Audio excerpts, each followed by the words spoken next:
from Venus University, and I'm taking Information System as my major. Hi, my name is Rio, and I'm currently a student in Bina Nusantara University, and I'm taking Information Systems as my major.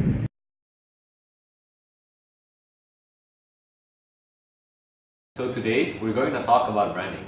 But first of all, we gotta know the basics. What is branding? Branding is a name, symbol, logo, design, or even a feature that distinguishes a product or a company from its competitors in the eyes of the customer. We are then going to combine all of the aspects above, and we are going to apply it to a product or the company itself to create that view in the customer's perspective. So how do you make a good and a strong brand? So we can decide how good and strong a brand is through internal and external factors. What I meant by internal factors is you need to clarify your brand. What your brand is, what it stands for, who your target audiences are, how you're going to stand out from the competitors, etc. And since it is an internal factor, you need to create this mindset inside of the company, in the minds of your employees, in order to keep the quality under control. A good brand image can be very important to the business itself. Businesses often have to create a very good first impression on the brand to implement a good brand image. Once you have a good brand image, people are often willing to pay even more for the product, and therefore businesses can gain more revenue and spend it on other things such as adding new features or improving the quality of the product. Now, if you already have a good quality product, you'll slowly build even more trust in your customers as more and more people use the brand. Okay, so if you're still confused, let me give you an example. Let's say you are really thirsty. One of your friends came up to you and offered you a bottle of water, but the bottle doesn't have any brand or the brand isn't very well known. Another friend comes up to you and offered a different bottle with a brand that you are familiar with. Which one would you choose? Of course, you would choose the one with the brand. In some cases, you would even believe so much in the brand that even when you taste the non-branded water, you would say it tastes weird and funny, where in reality, it tastes just the same as the other product.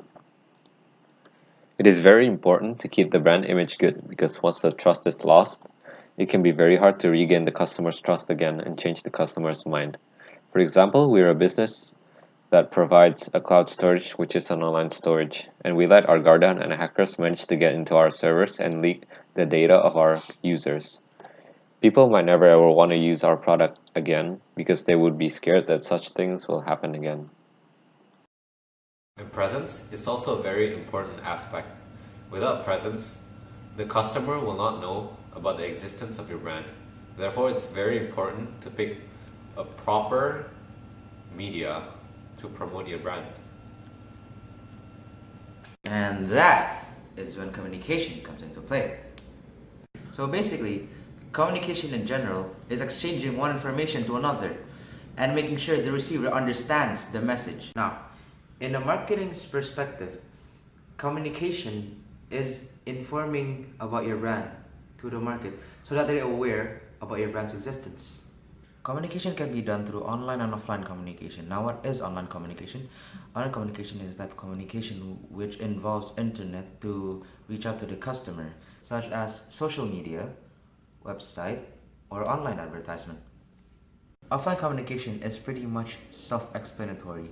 It does not require any form of internet connection, and it often involves direct interaction with the customer.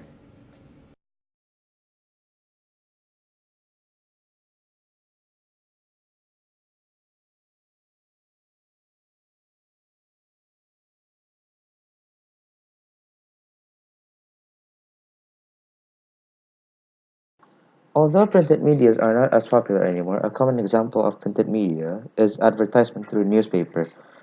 It is not as effective anymore as it used to be because of the rapid development of technology, and paper prefer to read off the internet instead. Some brands, which are new coming from a new business, for example, could use newspaper as an advertising media to gain brand recognition. It is because newspaper is often cheaper compared to any other types of advertisements, and there are also no additional costs whatsoever since the newspaper staff member work directly with the advertiser. Up next is advertising through television. Television is one of the most common platforms to advertise a brand It is also one of the most effective platforms because television advertisement can attract audiences to buy a product only from how well their advertisement is. The advantage of running your advertisement on television is 1. It reaches out a wider range of audience than any other types of advertisement platforms, such as radio stations and newspaper. 2. It reaches out viewers when they are the most attentive. And 3. It leaves a larger impact than any other types of advertisement platforms because television advertisement combines dramas, motions, sight, colors, and sound into a single advertisement. The cons of running your advertisement on television is it requires a large amount of cost. You will need to pay actors, directors, and scriptwriters to create a television advertisement. 2. It can be pretty difficult to convey the intended messages due to the short amount of period. Now, for the last method of advertisement, you can use social media. With the current state of the world we live in today, this is by far the most effective method of advertising a brand because it hits a large audience, which is the whole world. Anyone from anywhere can see the advertisement at any time as long as they have internet connections. This also hits a lot of age groups since nowadays not only teenagers use social media but adults as well. Promotion on social media can be done in many ways, such as posting a photo and filled with complete description of the brand, or you could ask famous people to promote our product by asking them to use our product and post pictures of them with it. Another method is posting an interactive page which allows users to get linked to the product's website to obtain even more information. Okay, so in conclusion, branding and communication are both very important to each other. Without branding, there won't be anything that you can advertise to your customers. And without communication, no one will know about your brand's existence.